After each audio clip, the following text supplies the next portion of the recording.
দিনের বিখ্যাত পণ্ডিত, যিনি ভারতবর্ষের তখন 5 জনের মধ্যে একজন ছিলেন, যার নাম ছিল প্রকাশানন্দ সরস্বতীপাদ মহাশয়। কাশী ধামে ইনি থাকতেন। সেই কাশীর বিখ্যাত পণ্ডিত প্রকাশানন্দ সরস্বতী প্রথম অবস্থায় মহাপ্রভুর সঙ্গে তার মতাদর্শের মিল ছিল না।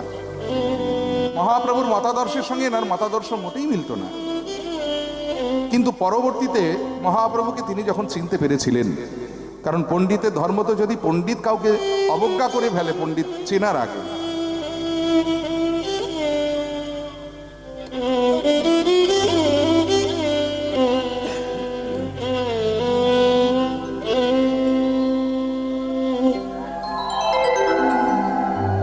আর সেই পণ্ডিত যদি পরক্ষণে তাকে চিনতে পারে, সঙ্গে সঙ্গে তিনি তার ভুল বুঝে ভুলটা শুধরে নেন।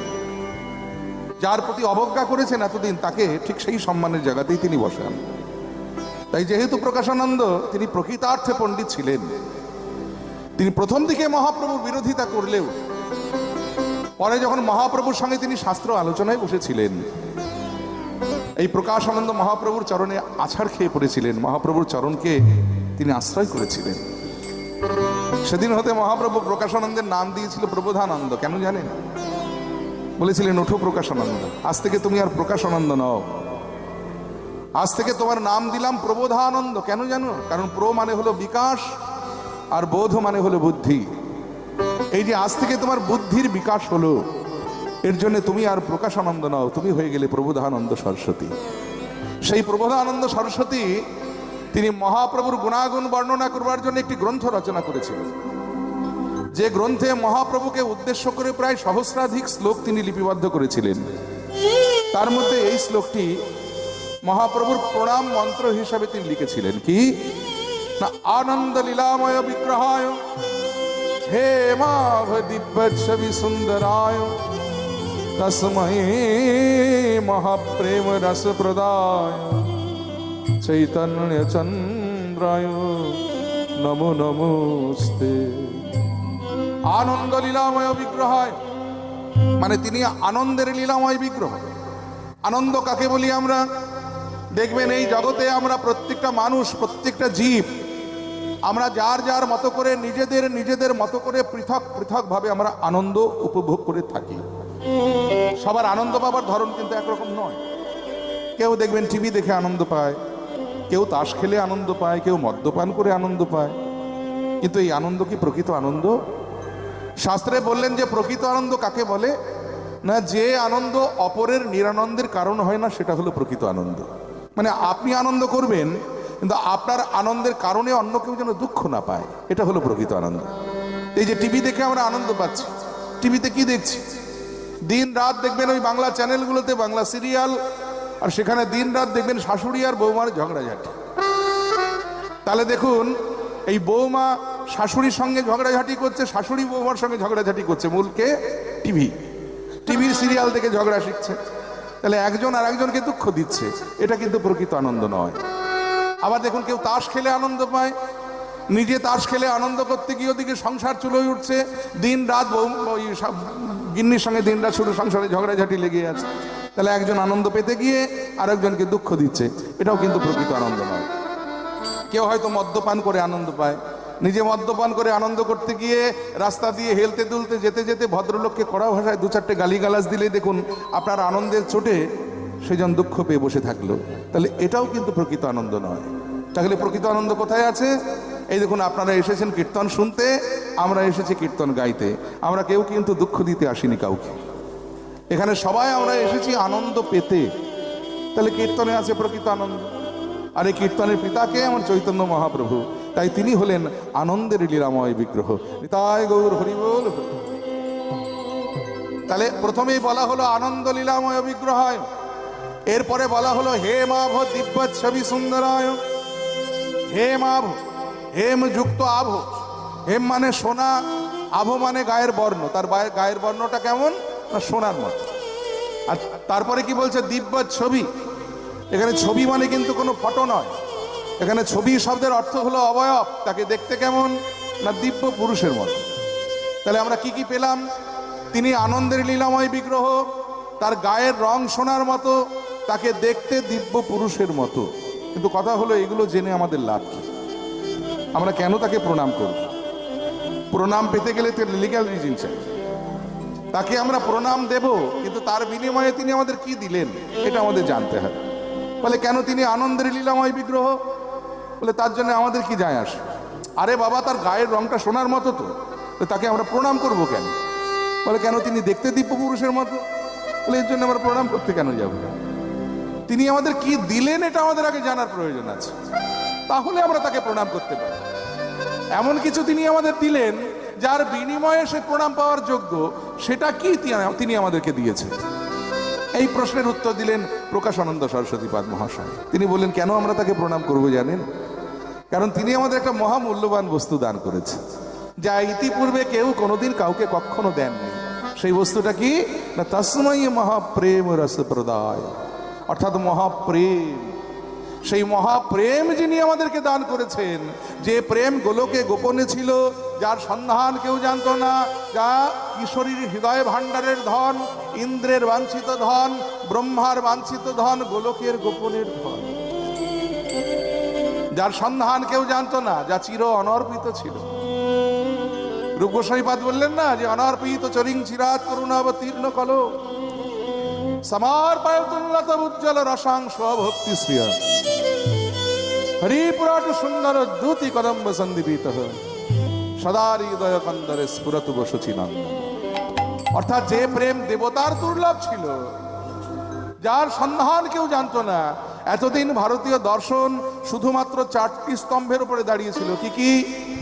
ধর্ম, অর্থ, কাম আর মোক্ষ। কিন্তু এই যে পঞ্চম পুরুষার্থ প্রেম, এই প্রেমের সন্ধান কেউ জানতাম না আমরা।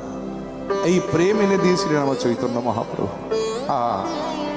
সেই তস্মৈ মহাপ্রেম রস প্রদায়, সেই মহাপ্রেম যিনি আমাদেরকে দান করলেন, সেই চৈতন্য চন্দ্রায় নমো নমস্তে। সেই চৈতন্য মহাপ্রভুকে আমরা প্রণাম জানাই। হৃদয় গৌর হরি বল, হরি বল, হরি বল। সেই মহাপ্রভু রাতুল রাঙা চরণে প্রণাম জানিয়ে আমরা আস্বাদন করছি আমাদের বর্তমান আস্বাদিত বিষয়বস্তু লীলা নয়। লীলা বলবো না, এতক্ষণ যা হয়েছে লীলা হয়েছে। আবার এর পরেও যেটা হবে সেটাও লীলা নয়। তারপরে আবার যেটা হবে সেটা আবার সর্বলীলার মুকুটমণি, সর্বশ্রেষ্ঠ লীলা রাসলীলা হবে। কিন্তু এখন যেটা হবে সেটা হলো আলোচনা মাত্র। সেটা কিসের আলোচনা? না, গৌর এবং গোবিন্দের রূপের আলোচনা। হরে কৃষ্ণ। তার রূপ, সেই রূপের বর্ণনা। গৌর দেখতে কেমন, প্রথমে গৌর দেখতে কেমন এটা জেনে নেব। তারপরে গৌর যিনি স্বয়ং বৃন্দাবন চন্দ্র, কৃষ্ণচন্দ্র, তিনি দেখতে কেমন সেটা আমরা একটু পরে জানবো। আগে গৌর দেখতে কেমন একটু জেনে নেব। ভাষাটা কে বলছেন, এই কথাটা কে বলছেন? নদিয়ার একজন নাগরিক। নদিয়ার একজন নাগরিক আর একজন নাগরিককে ডেকে বলছে যে সাঁঝের বেলায় গিয়েছিলাম সুরধুনি, মানে গঙ্গায় জল ভরতে। আর গঙ্গায় জল ভরতে গিয়ে আমি অপরূপ গৌরাঙ্গ রূপলাবণ্যে নয়ন দিয়েছি। আর সেই রূপলাবণ্যে নয়ন দিয়ে আমার কি মনে হলো, গোরা রূপটা কেমন না, অমর অম গোরা রূপ লাখো বানু কাঞ্চন যিনি। শব্দের অর্থগুলো বুঝে নেব। গোরা রূপটা কেমন না, লাখো বানু কাঞ্চন যিনি। লাখো মানে লক্ষ, বানো মানে পোড়ানো, কাঞ্চন মানে সোনা। এই দেখুন, সোনাকে খাদমুক্ত করার যে পদ্ধতি, সোনাকে যেভাবে খাদমুক্ত করতে হয়, কিভাবে? সোনাকে আগুনে পোড়াতে হয়। সোনাকে আগুনে পোড়ালে সোনা খাদমুক্ত হয়। তা সোনাকে এই যে খাদমুক্ত করার যে পদ্ধতি, তাকে বলা হয় বান। একবার পোড়ালে হয় 1 বান, দুবার পোড়ালে হয় 2 বান, শতবার পোড়ালে হয় 100 বান, লক্ষবার পোড়ালে হয় লাখো বান। তাহলে সোনাকে আগুনে যদি লক্ষবার পোড়ানো হয়, তাহলে সোনা খাদমুক্ত, খাঁটি সোনা হয়। আর সেই খাঁটি সোনার থেকেও আমার গৌরাঙ্গের অঙ্গকান্তি আরো সুন্দর। তাই বললেন যে লাখো বানো কাঞ্চন যিনি। 1,000,000বার সোনাকে আগুনে দগ্ধ করলে সোনার যে জ্যোতি হয়, সেই জ্যোতি যিনি, মানে জয় করেছে জ্যোতিকে, এ আমার গৌরাঙ্গের অঙ্গকান্তি। তবে হ্যাঁ, একটা কথা আছে, সোনা হলো কঠিন। সোনা চুষলে আপনি কোনো রস পাবেন? কি গো মায়েরা, গায়ে আপনারা এই যে সোনা পড়েন, এই সোনা যদি মুখে দিয়ে চষেন কোনো রস পাবেন? পাবেন না, কারণ সোনা হলো একটা কঠিন ধাতু। কিন্তু আমার গৌর সোনা হলো কঠিন নয়, এই গৌর সোনা হলো ভাবে আর প্রেমে মাখামাখি। তাই বললেন না, সে যে ভাবে প্রেমে মাখা তনু গো, কিন্তু সোনার মতো এত কঠিন নয় গো সজনী। প্রেমের অঙ্গ ধরো, প্রেমের অঙ্গ ধরো ধরো মই যাই নিছনি। সেই রূপে নয়ন দিয়ে ওই গৌরাঙ্গের যে প্রেম কান্তি, সেই প্রেম কান্তি দেখে এখন আর আমি নিজেকে ধরে রাখতে পারছি না। আমার কেবলই কি মনে হচ্ছে জানিস? বলে কি, ওই যে কবি বলেছেন না, লোচন দাস কি বলেছেন, যে আমি গৌর বরণ করে যত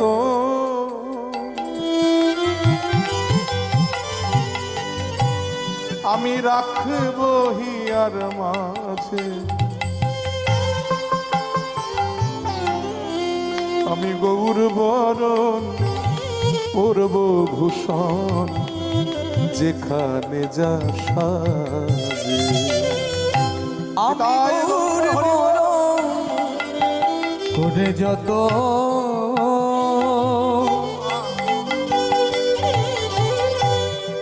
রাখিব হিয়ার মাঝে, গৌর বরণ পরব ভূষণ যেখানে যা সাজে। আমি গৌর বরণ করে যত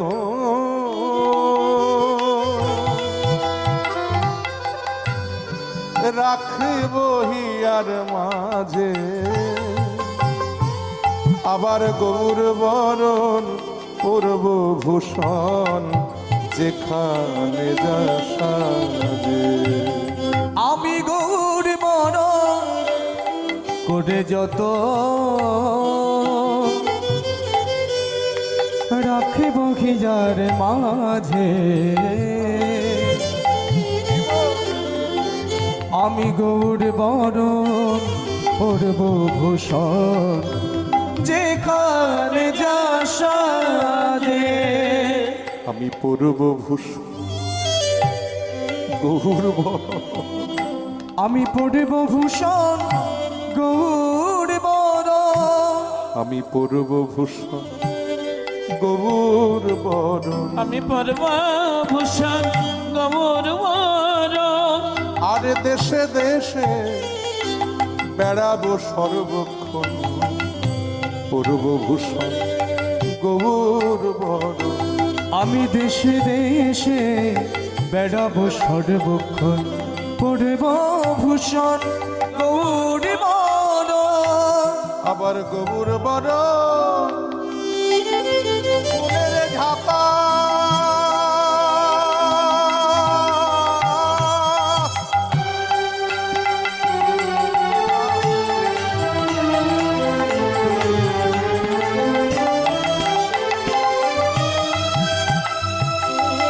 আমি লোটন বাঁধব চুলে,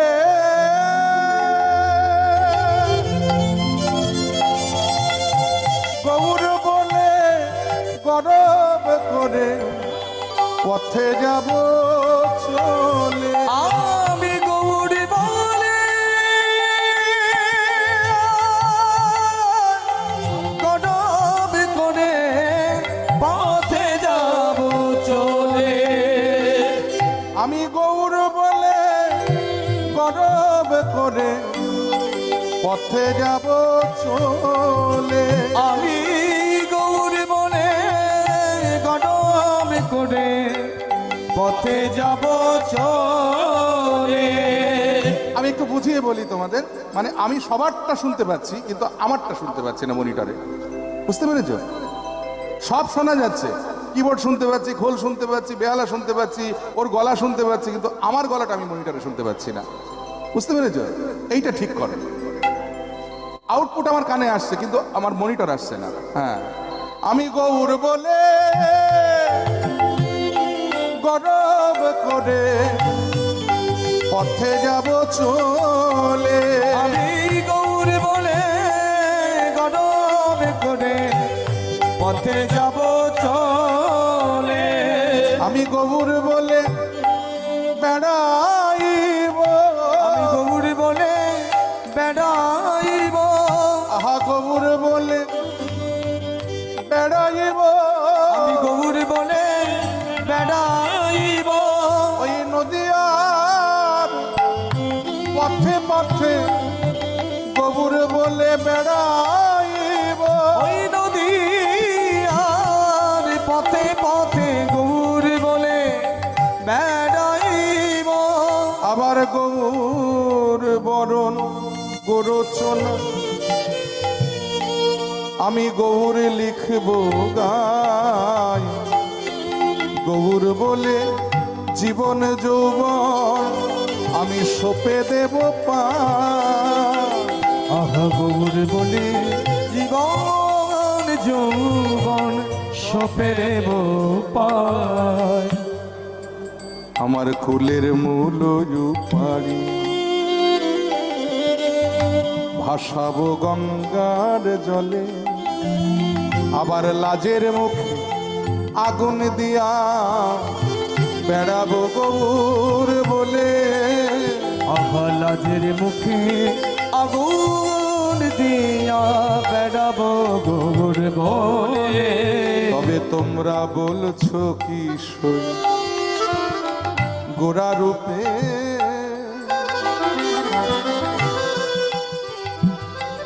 আমার সকলই গেল ভেসে। তখন লোচন বলে কুতূহলে দেখবো বসে বসে। তখন লোচন বলে কৌতূহলে দেখিব বসে বসে। আমার কেবা গেল আর কেবা আছে, আমার কেবা গেল আর কেবা আছে। আমি গৌর ভালো বেসেছি বলে দেখবো কেবা গেল আর কেবা আছে। আমি গৌর ভালো বেসেছি বলে কেবা গেল আর কেবা আছে। আমি গৌর ভালো বেসেছি বলে দেখবো কারায় আমার ভালোবাসে। আমি গৌর ভালো বেসেছি বলে দেখবো কারায় আমায় ভালোবাসে। আমি গৌর ভালো বেসেছি বলে দেখবো কাদায় আমার ভালোবাসে, তাই গৌর হরিবল। কাদায় আমার আমি ভালোবাসে, গৌর ভালো বেসেছি বলে কাদায় আমার ভালোবাসে। কেবা গেল আর কেবা আছে। তাহলে গৌরাঙ্গ রূপলাবণ্য সেই রূপ যে রূপ লাখো বানো কাঞ্চনকে জয় করেছে। সোনাকে আগুনে লক্ষবার দগ্ধ কইলে সোনার যে জ্যোতি হয়, সেই জ্যোতিকে যেই রূপ জয় করেছে সেই রূপে নয়ন দিয়ে আজকে আমি আমার জীবন যৌবন জাত কুলমান সব ওই চরণে সঁপে দিয়েছি। আহা, তাছাড়া সোনার সঙ্গে তুলনা দেওয়া যায় না আমার গোরা রূপে, কারণ সোনা হলো প্রাণনাশক। আপনি যদি প্রচুর সোনার অলংকার তৈরি করে বাড়িতে সিন্দুক ভর্তি করে রেখে দেন, সেই সোনার লোভে আপনার বাড়িতে ডাকাত পড়তে পারে। আর ডাকাত যদি এসে সোনা খুঁজে না পায়, সোনার মালিককে ছাড়বে? হয়তো প্রাণেই মেরে ফেলতে পারে। তাহলে সোনা হলো প্রাণনাশক। কিন্তু গৌর সোনা কেমন? এই জগতের কোন জীব যদি কোনো দিন একবার গৌর সোনা গ্রহণ করে, আর যেদিন থেকে গৌর সোনা গ্রহণ করে সেদিন থেকে তার প্রাণ যাওয়া তো দূরের কথা, তার নাকি সেদিন থেকে নতুন জন্ম হয়েছে। গৌর সোনা গ্রহণ করলে তার নতুন জন্ম হয়, নতুন পরিচয় হয়। তাহলে সোনার সঙ্গে তুলনা দেওয়া যায় না গোরা রূপে? তাহলে দেখে নি এবার চাঁদের সঙ্গে তুলনা দেওয়া যায় কি। আমি কয়েকটা জিনিসের সঙ্গে এই গৌর রূপের আজকে তুলনা করব, দেখা যাক কোনটার সঙ্গে গৌর রূপের তুলনা চলে। তাহলে সোনার সঙ্গে মিলল না, সোনা বাদ। এবার চাঁদের সঙ্গে তুলনা দেওয়া যায় কিনা দেখো। চাঁদ পৃথিবীকে আলো দান করে, রাতের বেলা গগনে চাঁদ ওঠে, অত বড় আকাশে ওই চাঁদ যখন পূর্ণভাবে উঠে যায় পূর্ণিমার দিনে, দেখবেন সেই চাঁদ এত সুন্দর দেখতে লাগে, গোটা পৃথিবীকে আলোদান করে আলোকিত করে দেয় চাঁদ।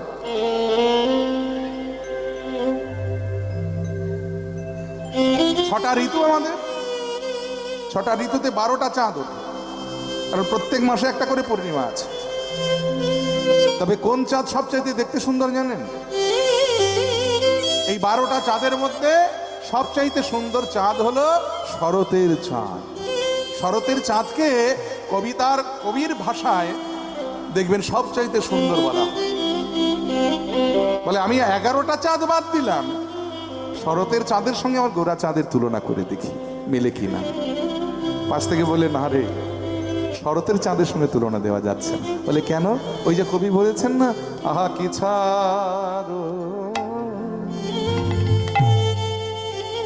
কি ছাড়ো শারদ, ও ও কোটি কি ছাড়ো শারদ কোটি, ও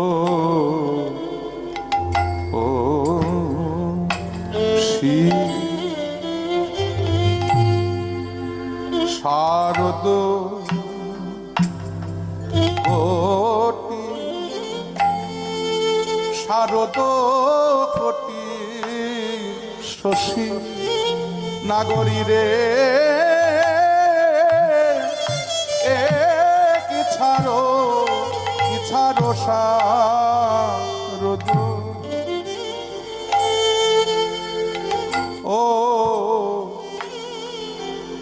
ও কোটি কি ছাড়ো শারদ কোটি,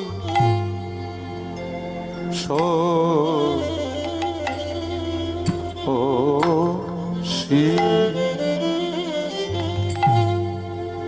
শারদ কোটি, শারদ ও কোটি শশী নাগরী রে, কি ছাড়ো গগনের চাঁদের কিসে,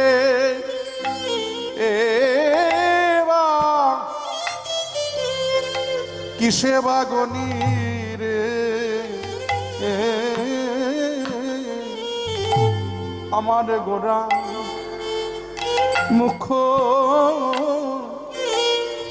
চন্দ্র, ও আগে আমি গগনের চাঁদ কিসে গনি, আমার গো মুখ চন্দ্র আগে আঘা গগনের চাঁদ কিসে গনে, আমার গো মুখ চন্দ্র আগে আঘা গগনের চাঁদ কিসে গনে, আমার গোরা মুখ চন্দ্র আগে আমি ওই গগনের চাঁদ কিসে গনি, আমার গো মুখ চন্দ্র আগে ওই গগনের চাঁদ কিসে কোনে, আমার গোরা মুখ চন্দ্র আগে আমি গগনের চাঁদ কিসে গনি, আমার গো মুখ চন্দ্র আগে ওই গগনের চাঁদ কিসে গনে, আমার গোরা মুখ চন্দ্র আগে আমি গগনের চাঁদ কিসে গনি, আমার গো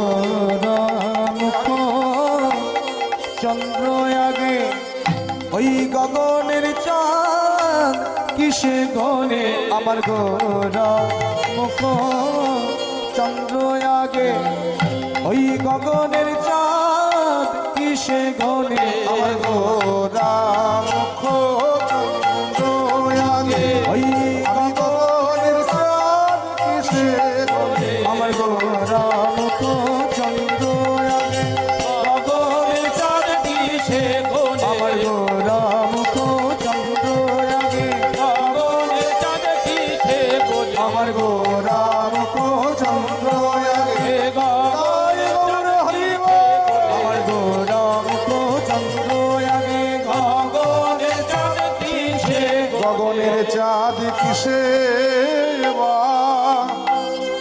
কিসে বা গনি রে কি ছাড়ো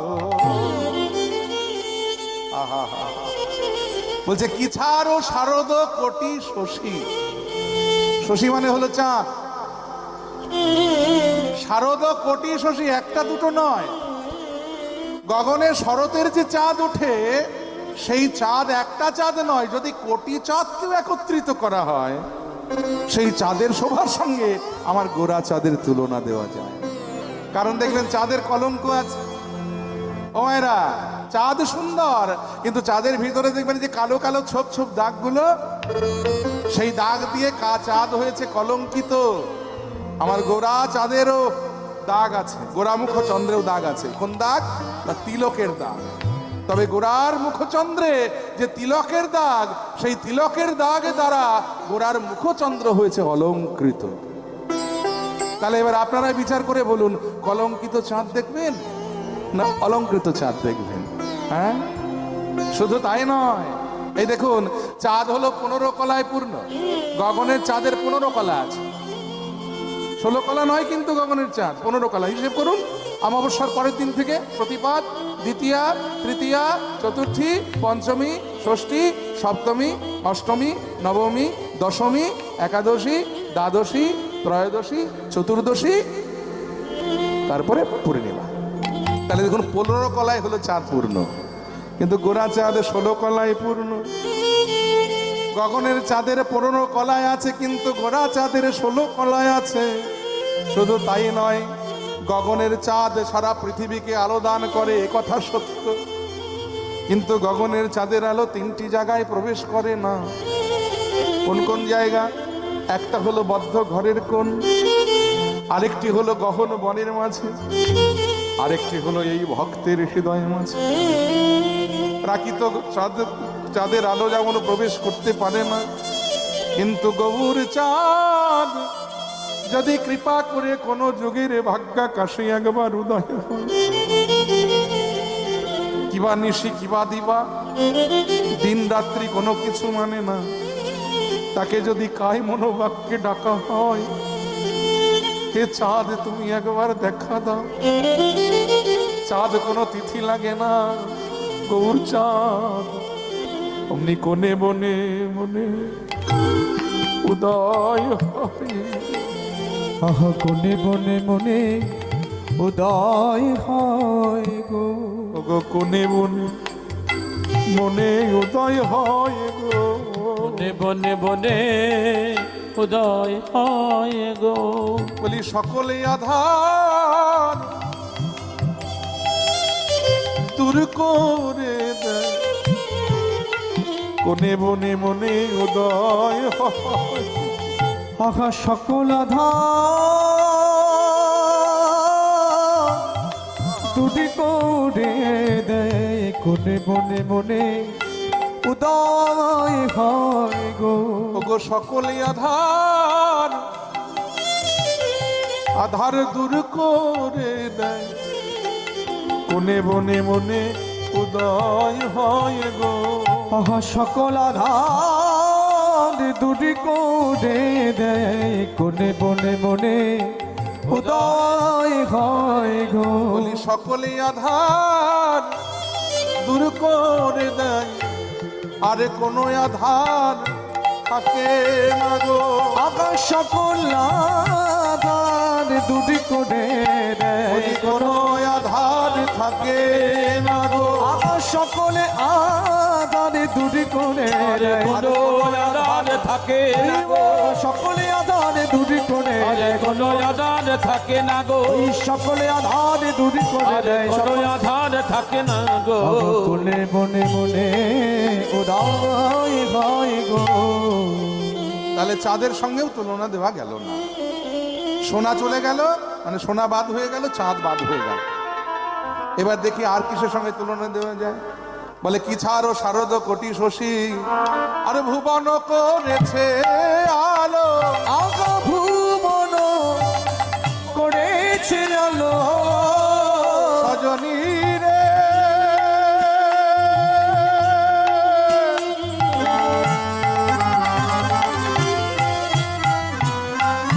প্রাণ সজনী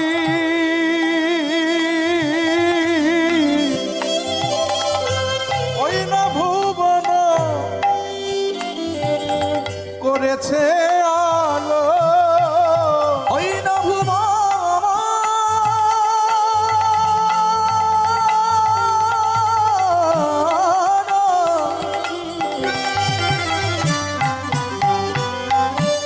করেছে আলো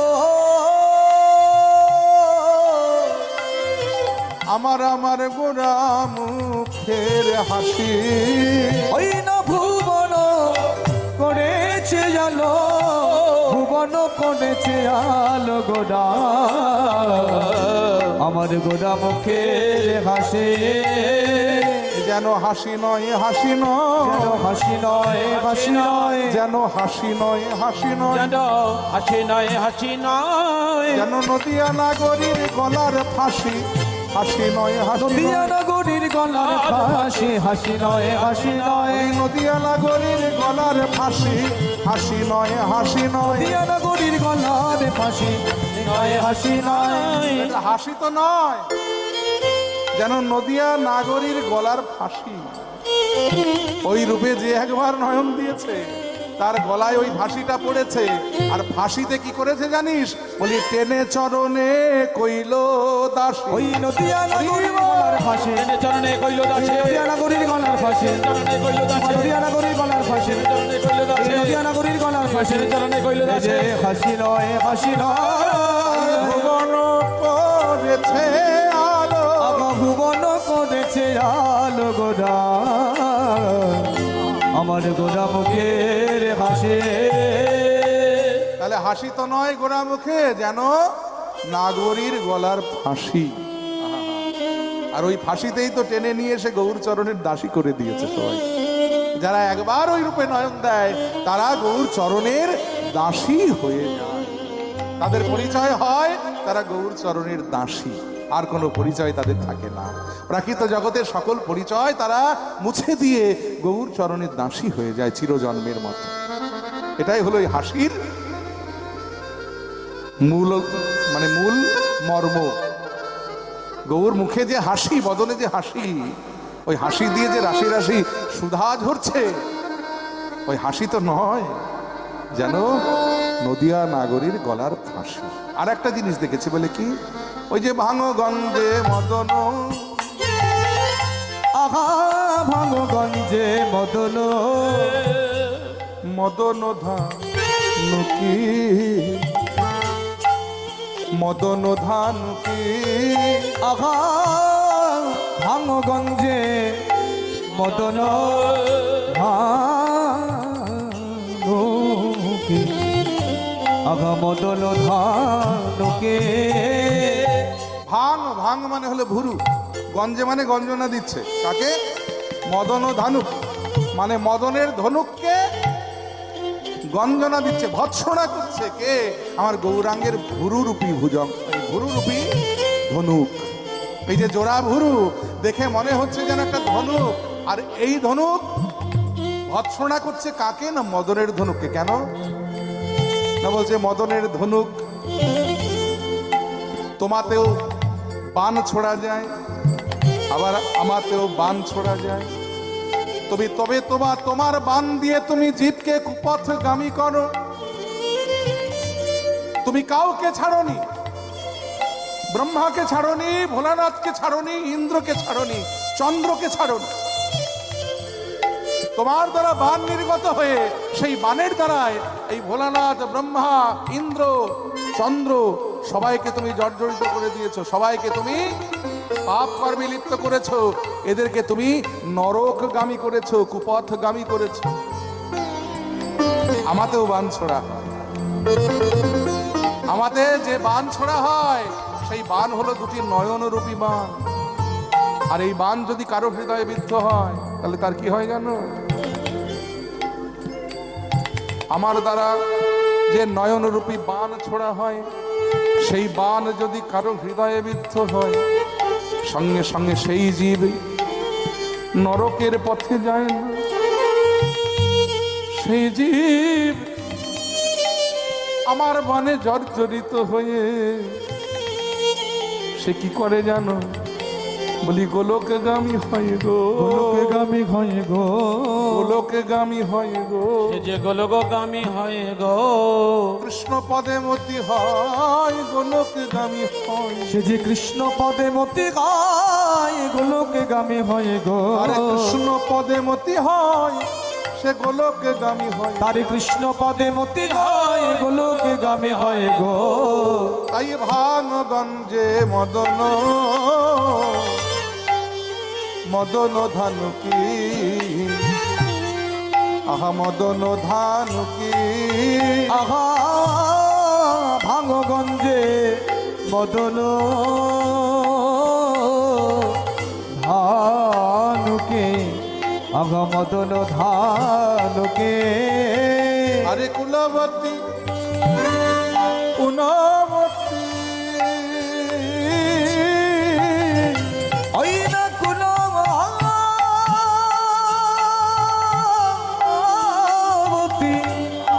উনমতী, বলি কুলবতী পুনবতী,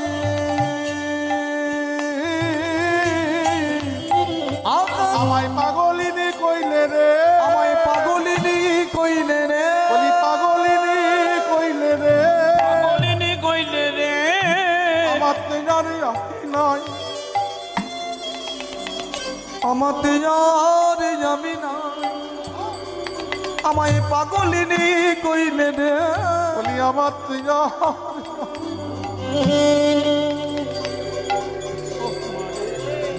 আমার তেনার আমি নাই, পাগলিনী কইলে রে, ওই আমাতে আর যাবি নাই, পাগলিনী কইলে রে, আমার তেনারই আমি নাই, ওই গৌরের রূপে নয়ন দিয়ে আমাতে আর আমি নাই, রূপে নয়ন দিজে, আর আমি নাই, রূপে নয়ন দিজে, আমাতে আর আমি নাই, রূপে নয়ন দিজে, আমাতে আর আমি নাই, রূপে নয়ন দিজে, আমাতে আর আমায় পাগলিনী কইলে রে, তাই কুলবতী গুণবতী আগা কুলবতী জনমতি কইলে, আগা কইলে দুটে আখে, আর মদন বিজয়ী দোলে, বিজয়ী দোলে মালা, আগা মদন বিজয়ী দোলে, আগা বিজয়ী দোলে মালা। তাহলে কিসে কিসে তুলনা হলো না মায়েরা শুনে রাখুন। প্রথমে সোনার সঙ্গে তুলনা দেওয়া গেল না, তারপরে চাঁদের সঙ্গেও তুলনা হলো না, এরপরে বললো মদনের ধনুকের সঙ্গে তুলনা করা হোক, গৌরাঙ্গের ভুরুরূপী ধনুকে, ভাঙ ধনুক, তাতেও তুলনা মিলল না। কারণ মদনের ধনুক থেকে যে বাণ নির্গত হয় সেই বাণে জীবকে নরকগামী করে, আর গৌরাঙ্গের নয়নে যে জোড়া ভুরু, সেই জোড়া ভুরু রূপী যে ধনুক, তা থেকে যে নয়নরূপী বাণ নির্গত হয়, সেই বাণ যদি কারো হৃদয়ে একবার লাগে সেই বৈকুণ্ঠগামী হয়, গোলকগামী হয়। পার্থক্যটা এখানে। বলে এবার গৌরাঙ্গের গলায় যে মালাটা ঝুলছে, সেই মালাটা দেখে আমার কি মনে হলো জানিস? যেন আপনি দুলিছে, আপনি দুলিছে, আপনি দুলিছে যেন আপনি দুলিছে না দোলাতে মালা আপনি দুলিছে ওই না দোলাতে মালা আপনি দুলিছে না দোলাতে মালা আপনি দুলিছে না দোলাতে মালা আপনি দুলিছে। অপর নাগরী বলছে তুই এতক্ষণ ধরে যা বলছিলি ঠিক আছে, এখন যেটা বললে এটা মেনে নিতে পারলাম না। বলে কেন? মালা কখনো আপনি দোলে? বলছে না, সে তো দোলে না, আমিও জানি। তো তাহলে দুলছে মালা আপনি দোলে না, এটা আমিও জানি, কিন্তু দুলছে আমি দেখলাম। বলে সে কি করে সম্ভব? তা তো জানি না। বলে মালার গুণে কি গলার গুণে আপনি দুলিছে মালার গুনে কি গলার গুনে আপনি দুলিছে ওই মালার গুণে কি গলার গুণে আপনি দুলিছে মালার গুনে কি গলার গুনে আপনি দুলিছে মালার গুণে কি গলার গুণে মালার গুণে কি গলার গুণে। অবশ্য আর একটা জিনিস হতে পারে। বলে কি? ওই যে গেথেছে তার অনুরাগের ওই গুণে মালার গুনে কি গলার গুনে রাগের গুনে মালার গুনে কি গলার গুনে তার হাতের গুনে মালার গুনে কি মালার গুনে তার হাতের ওই গুনে মালার গুনে কি গলার গুনে তার হাতের গুনে আগা আপনি দুলিছে আই মদন বিজয়ী দোলে বিজয়ী দোলে মালা আগা মদন বিজয়ী দোলে বিজয়ী দোলে মালা। তবে ইথে কি পরাণে দিয়ে নাগরি জিতে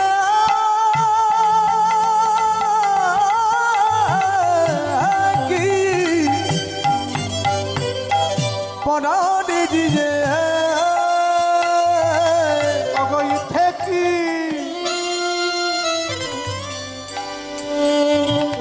পরাণে দিয়ে নাগরি ইতে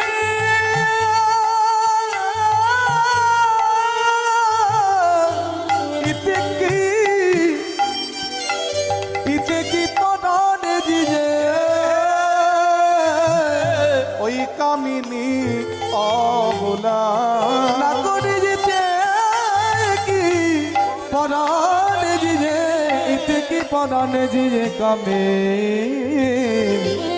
আগা কামে নে যা বলা প্রাণ বাঁচে না বাঁচে না প্রাণ বাঁচে না বাঁচে না প্রাণ বাঁচে না বাঁচে না প্রাণ বাঁচে না বাঁচে না গৌর রূপে নয়ন দিয়ে প্রাণ বাঁচে না বাঁচে আমার না গৌর রূপে নয়ন দিয়ে প্রাণ বাঁচে না বাঁচে না গৌর রূপে নয়ন দিয়ে গৌর রূপে নয়ন দিলে তাকে এমনই করতে হবে। এরূপ যে দেখেছে তার দশা এমনই হয়েছে। এই রূপে যারা একবার নয়ন দিয়েছে তারা জাত কুলমান জীবন যৌবন ওই চরণে সঁপে দিয়ে হা গৌর প্রাণ গৌর বলতে বলতে গোটা জীবনটা কাটিয়ে দিয়েছে। এই গৌর রূপে নয়ন দেওয়ার ফলটা হলো এরকম। আর এই কথা শুনে লীলার একপাশে দাঁড়িয়ে পদকর্তা সেই গৌরাঙ্গ নাগরীর মুখের কথা শুনে বলছে, তোমরা তো এত কিছু দেখলে, আর একটা জিনিস দেখলে? বলে কি? ওই যে চরণ নখর দশ নখর দশ চাঁদ নাগরি চরণ নক্ষত্র দশ নক্ষত্র দশ যেন উদয় হয়েছে যেন আজ উদয় হয়েছে যেন উদয় হয়েছে যেন উদয় হয়েছে আমার গৌরাঙ্গের নক্ষচন্দ্রে চাঁদ উদয় হয়েছে আমার গৌরাঙ্গের নক্ষচন্দ্রে চাঁদ উদয় হয়েছে ওই গৌরাঙ্গের নক্ষচন্দ্রে চাঁদ উদয় হয়েছে আমার গৌরাঙ্গের নক্ষচন্দ্রে চাঁদ উদয় হয়েছে। বলে চাঁদ তো গগনে উদয় হয়, আজ গগনে নয়, গৌরাঙ্গের নক্ষচন্দ্রে গৌরাঙ্গের চরণে আজ একটা নয় দুটো নয় 10টি চাঁদ উদয় হয়েছে। আসলে কি হয়েছে জানেন, এই নদিয়ার নাগরীরা যখন একে অপরের মধ্যে গৌর রূপের বর্ণনা করছেন, গৌর রূপ নিয়ে আলোচনা করছে, আর সেই কথা শুনে গগনের চাঁদ মনে মনে চিন্তা করছে যে এতদিন আমার অহংকার ছিল আমি পৃথিবীতে বড় সুন্দর, আমি গগনে বড় সুন্দর, কিন্তু শুনলাম নবদ্বীপে নাকি এক চাঁদ এসেছে, নবদ্বীপে নাকি এক চাঁদের উদয় হয়েছে, সেই চাঁদ নাকি আমার থেকেও সুন্দর। তো সেই চাঁদকে যদি আমি একটু দেখতে পারতাম।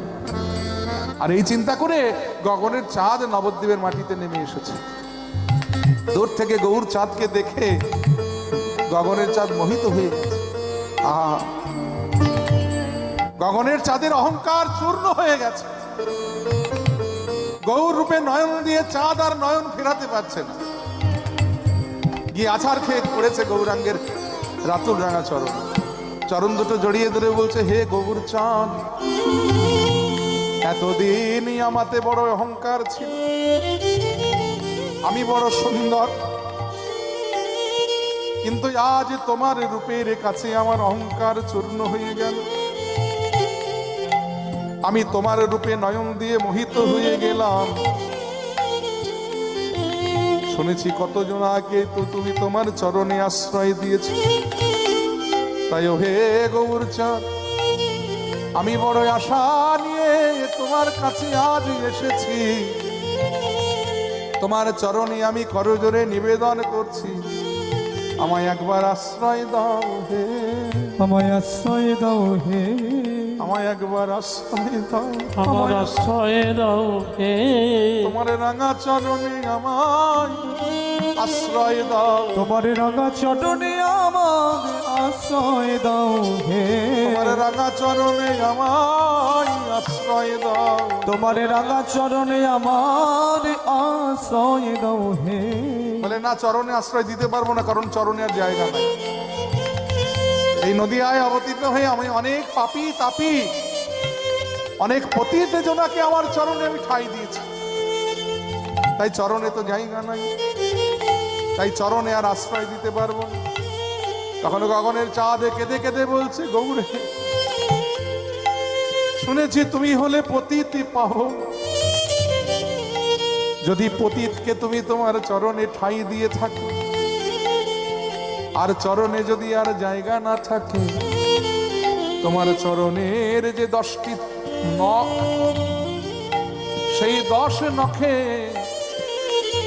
আমায় 10 খণ্ড করে তুমি আশ্রয় দাও, আশ্রয় দাও হে, তোমার 10 নখে 10 খণ্ড করে আশ্রয় দাও, তোমার 10 নখে 10 খণ্ড করে আশ্রয় দাও হে, 10 নখে 10 খণ্ড করে আমায় আশ্রয় দাও, 10 নখে 10 খণ্ড করে আশ্রয় দাও হে, 10 নখে 10 খণ্ড করে এই নিবেদন তব চরণে, 10 নখে 10 খণ্ড করে এই নিবেদন তব চরণে, 10 নখে 10 খণ্ড করে এই নিবেদন তব চরণে, 10 নখে 10 খণ্ড করে এই নিবেদন তব চরণে, 10 নখে 10 খণ্ড করে আশ্রয় দাও হে, তাই চরণ লক্ষর 10 লক্ষ 10 যা আর বাবরি গোবিন্দ দাসের চিত বাধা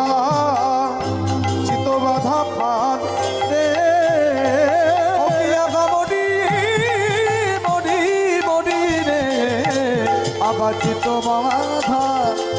বাধা ফাঁদে রে, ও বামর বৃন্দ দাসে চিত বাধা আদরে, পামরি গোবিন্দ দাসে আগাচিত বাধা ফাদরে, পামরি গোবিন্দ দাসে চিত বাধা আদরে, ও পামরি গোবিন্দ দাসে আগাচিত বাধা চিত বাধা ফাদরে, পামরি গোবিন্দ দাসে চিত বাধা আদরে, পামরি গোবিন্দ দাসে আগাচিত বাধা ফাদরে, পামরি গোবিন্দ দাসে চিত বাধা আদরে, পামরি গোবিন্দ দাসে আগাচিত মালা পাদরে পামরি গোবিন্দ দাসে আগাচিত বাধা পাদরে পামরি গোবিন্দ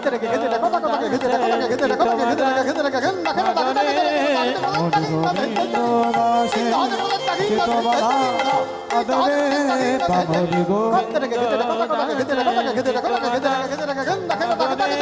পামরি গোবিন্দ দাসে চিত বাধা পাদরে পামরি গোবিন্দ